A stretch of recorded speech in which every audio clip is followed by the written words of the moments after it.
Another sunny day, London weekend. I knew nothing about this lot. Looking at the cover, I guessed it was indie from 1993, and yet the jangly guitars straight away suggest I was right. It's got a DIY feel to it. Production value's not a priority on the first song anyway. It was solid enough. Sort of falls between somewhere between the House Martins and their pop and the Wedding Present and their more noisy sounds.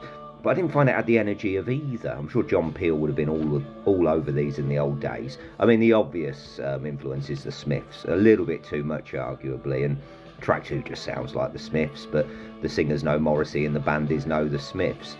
Um, I'll be honest and say I'm missing why anybody that would be so excited by this. But thank you for the viewer who asked me to listen to it. It's half man, half biscuit without the humour.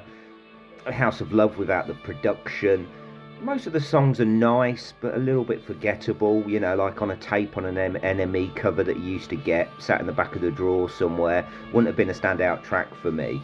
Probably one of those that if you were there, you had to be there, you saw them live. I understand that maybe if I discovered these when I was, 20, then they could have been one of my favourite bands, but yeah, I'm struggling to see what was so special about them, I'll be honest.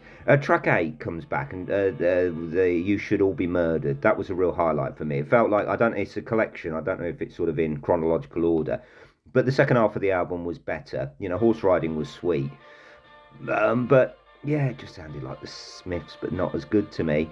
A nice trip down a bygone era to a band that I really don't listen to. But as a whole, I think it shows that music is probably more interesting now than it was in 1993. That's probably going to be controversial to a lot of the older viewers, but that is the way I feel. There's a lot more diversity now and a lot more genres that you can jump into. As I say, pleasant enough, but find it hard to get excited. 6 out of 10. Please like and subscribe.